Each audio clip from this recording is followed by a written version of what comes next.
Yo, what is up? So I ran a half marathon this morning because I can, and I am muscular and able to do things that are physically impressive at will. I have some jokes that I want to go through with you today, so here we go. What do you call a superhero with a speech impediment and DOMS? Thor.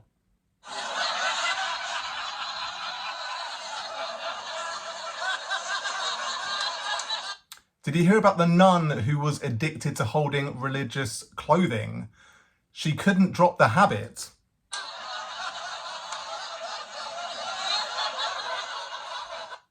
Why do conservative evangelical Christians hate World War One fighter pilots so much? Because they flew biplanes.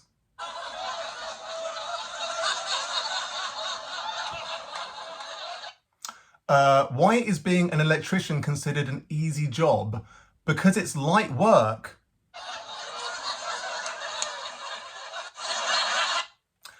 I'm a feminist because it allows me to be lazy.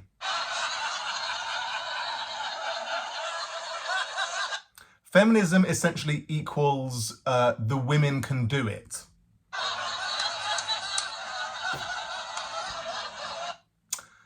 Mow the lawn, feminism.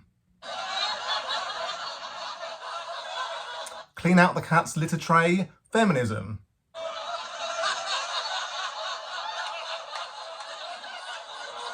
Reach for something she's way too short to reach and it's laughably easy for me to reach, feminism.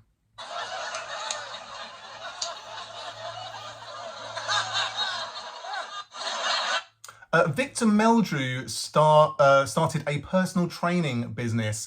It's called I Don't Believe It.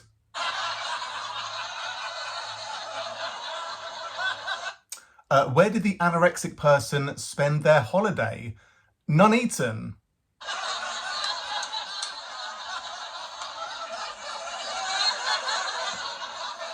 A few years ago, I was in Egypt and I just couldn't believe what was happening. I was swimming at the time. I was in denial.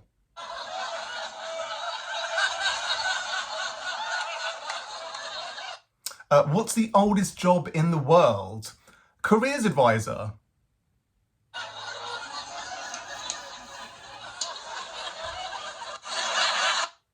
The good thing about the Trump assassination attempt is that everyone is on board with at least one conspiracy theory.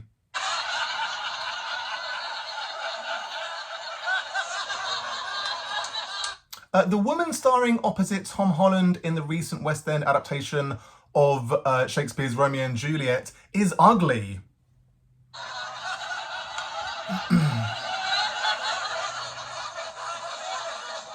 Because she doesn't conform to Western ideals of beauty. And I don't find her attractive. And she's black. I enjoy watching gender reveal videos. I think the best one is where they've got a pilot to fly overhead during the gender reveal, and unfortunately he loses control of the plane and crashes into the ground.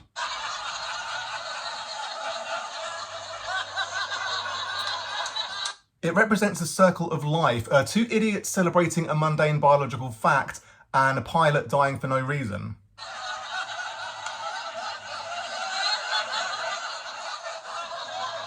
I also enjoy that they call gender reveals when in fact it is the sex of the kid that is being revealed.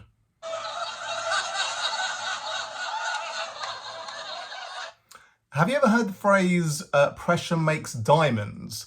It's so dumb.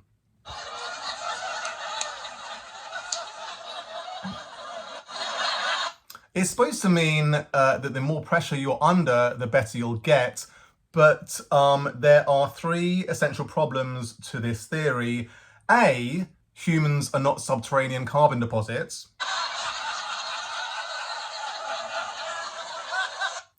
B, diamonds are created by pressure 50,000 times that of the surface of the Earth and temperatures of 1600 degrees Celsius. And the person being quoted is General George S. Patton Jr., a man famous for his opposition to the denazification of post-war Germany.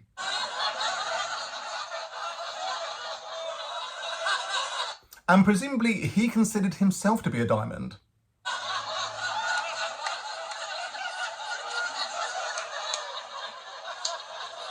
Very concerning. I'm currently suffering from some intense radiation from the surface of the sun, which is making me rather hot, but I will persevere to go through the jokes once again, as is my, thing that I like to do, so I'm going to do it.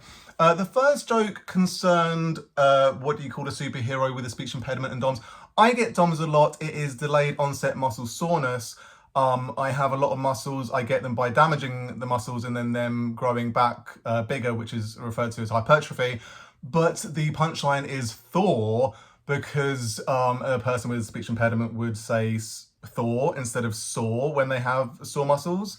I'm currently dealing with some sore lats, which are those muscles there, like the back ones, which are currently Thor, I guess you'd say.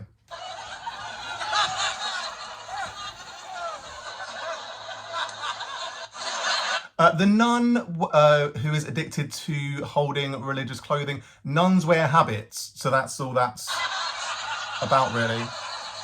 Not much of a complicated one.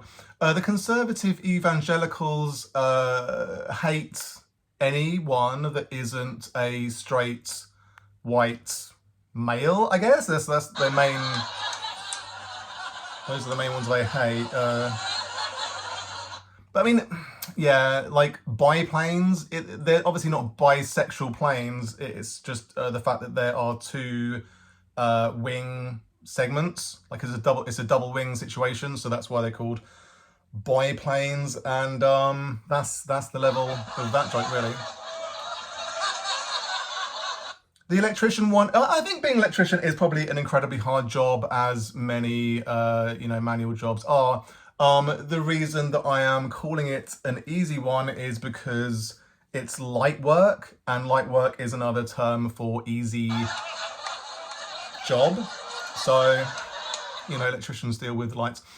I am a feminist. I think it is a logical thing to be a feminist, because at the end of the day, feminism, when it is boiled down to its core value, is just about equality for women. It doesn't say anything about women having to be a certain thing, like an astronaut or an author or whatever amazing job you want to say. It is simply that women should be equal to men and not be persecuted because of their sex.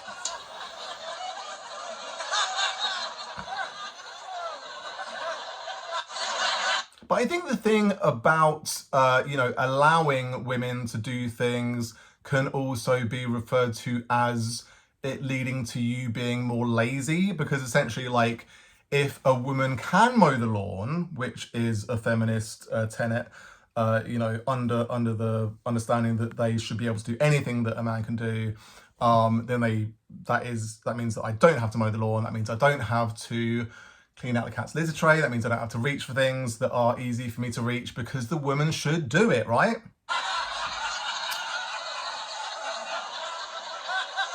Yeah, the Victor Meldrew one is incredibly niche, because you almost certainly haven't seen One Foot in the Grave, which is essential to understanding that joke. He was famous for being in that program, and he would say, "I don't believe it," and so that's why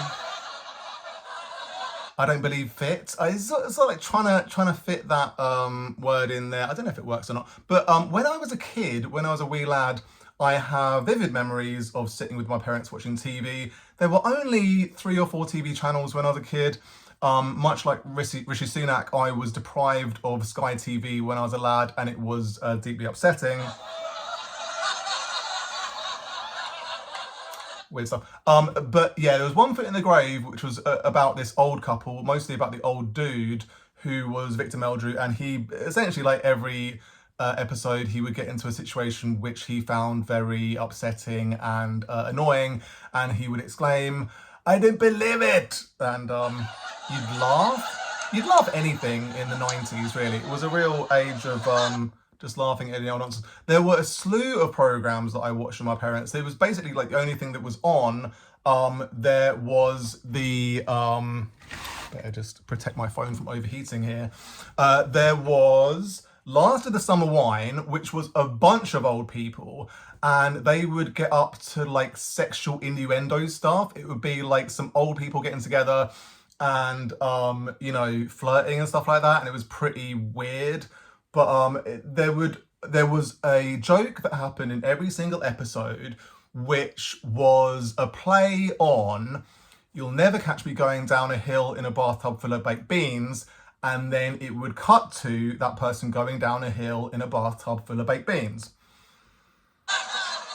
And we would laugh at that. We would laugh at that every single time when the person would end up doing that thing. There was also Keeping Up Appearances, which was about a woman who was kind of like, I guess, low middle class. I don't know, but she thought she was like upper middle class, and there were lots of hilarious situations coming out of that.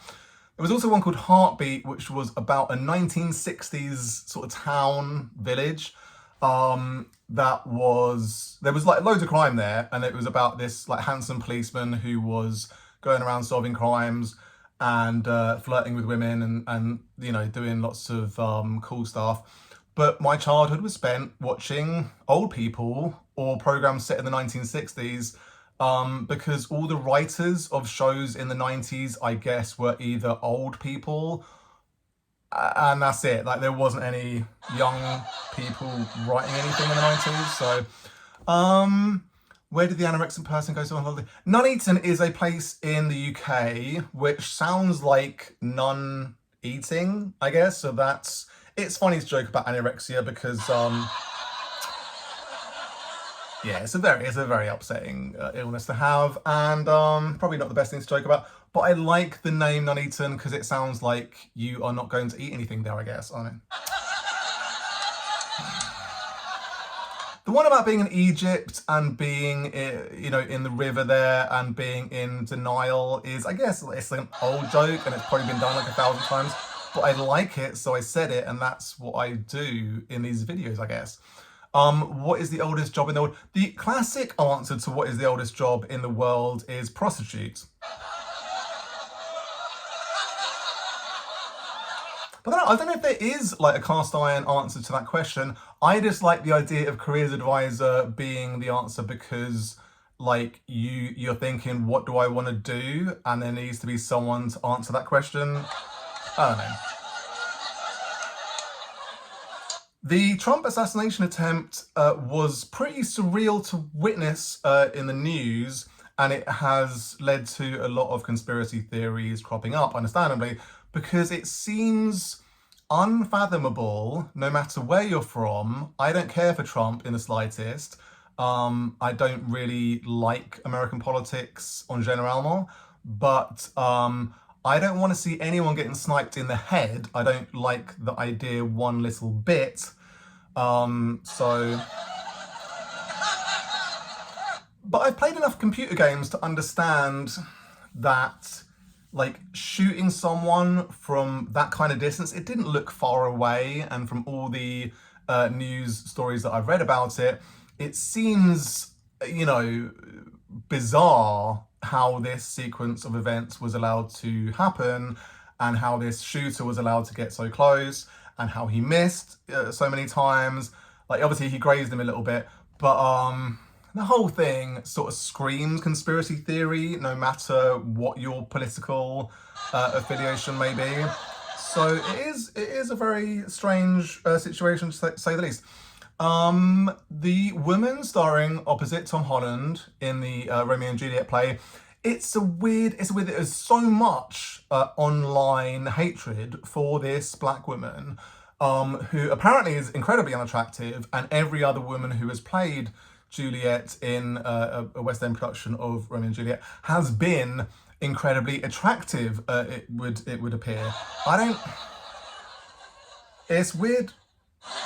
It's weird how these sort of incels and misogynists and like scummy little rats on the internet want to find a woman that they can legitimately call ugly when they themselves are probably not very attractive, and certainly the language that they're using is not attractive. It is very base and disgusting. But it sort of got me thinking, like female actors, like some of the greatest female actresses, I guess, of all time, like Judi Dench sprang to mind immediately, and she's an incredible actor, like one of the best actors that we've ever seen. Is she a beauty queen? I don't know. Like, what are we talking about? Like, when I am watching an actor, I've been to like plays a bunch of times. When I'm looking at the actors on the stage, I'm not like, she's ugly. Like, it's such a weird thing to think. The only thing I care about when I'm watching a stage play or anything like a film, a TV show, whatever the case may be, is that the people on screen are convincing in the role, that they are good actors, and I'm enjoying their performance. Like, that's all I care about. And also,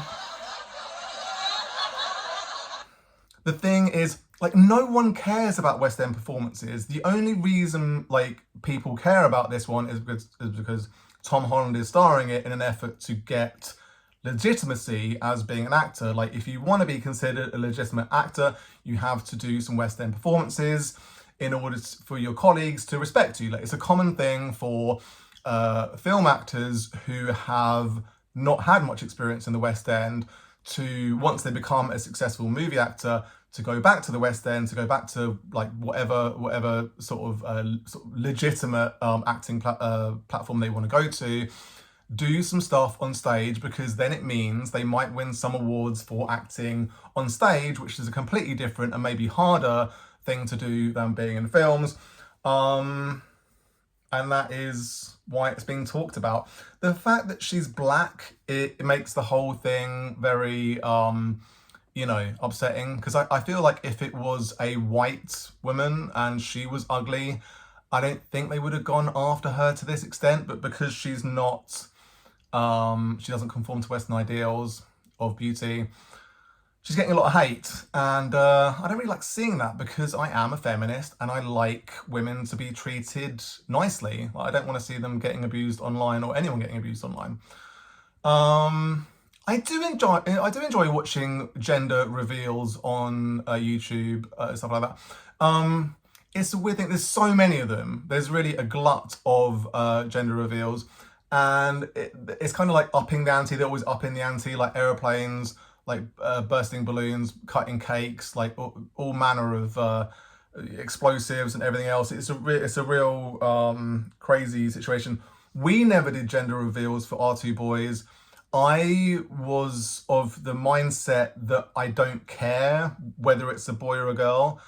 We found out at the earliest opportunity for both kids, and I wasn't bothered either way. Like, for me, the way that I'm going to raise my kids isn't affected by what sex they are. So yeah, it's a strange thing. It's a very strange thing to do. And then, especially when you see it's usually the man that gets upset when it turns out to be a girl. And it's like, why are you upset it's a girl? Like, it's, either way, you will love them and protect them and, teach them and raise them in a loving household. So why would it matter what gender they're, or sex? I mean, the thing that you are finding out is sex. Gender is a thing that is a social construct, and we learn what it means to be a certain gender through interactions with the real world. So I found out early on that you need to have big biceps to be a man, and you need to have like a womb to be a woman, I guess. I don't know. That's it. That's what you need.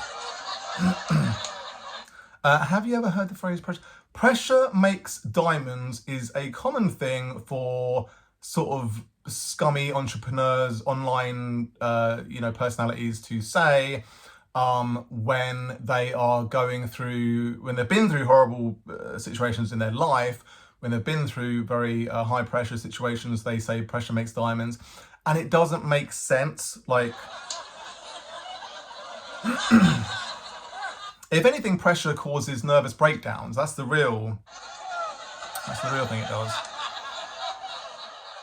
Like, a bit of pressure is good, I guess. Like, if you're talking in terms of like a deadline, like if you have an essay to write and you have like 6 weeks to write it, and so that is pressure in a way, to be like, okay, it needs to be done by this point, so I need to plan out how much I need to write every week, how much I need to research every week, all the rest of it, and then it leads to this final date that you have to hand it in by.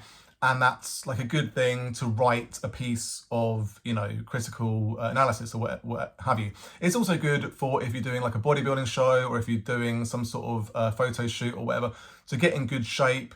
It's good to have that kind of pressure of, there is a date that you need to be looking at your best by, and then that way you are working towards that date, and you know that after that date you can kind of ease off a little bit.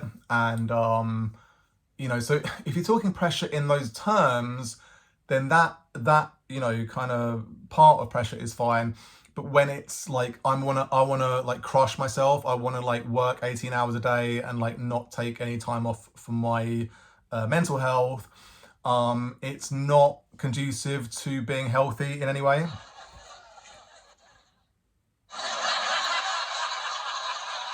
And also the fact that the quote comes from General George S. Patton Jr., who is like a scummy person in history. Like, if you research him, he was not a great guy. Like, obviously he was a great general, and he did a lot of good stuff in terms of like leading armies during the Second World War. But then when it came time after the Nazis were defeated, and there needed to be a transition to the post-war Germany, he was a big fan of leaving the Nazi leaders in their positions, because his mentality was, well, they've been in power this whole time, so they understand how to run their areas of the country. They understand how the red tape works and all the rest of it. Like, they're obviously good at their jobs because they've been in them for a bunch of years.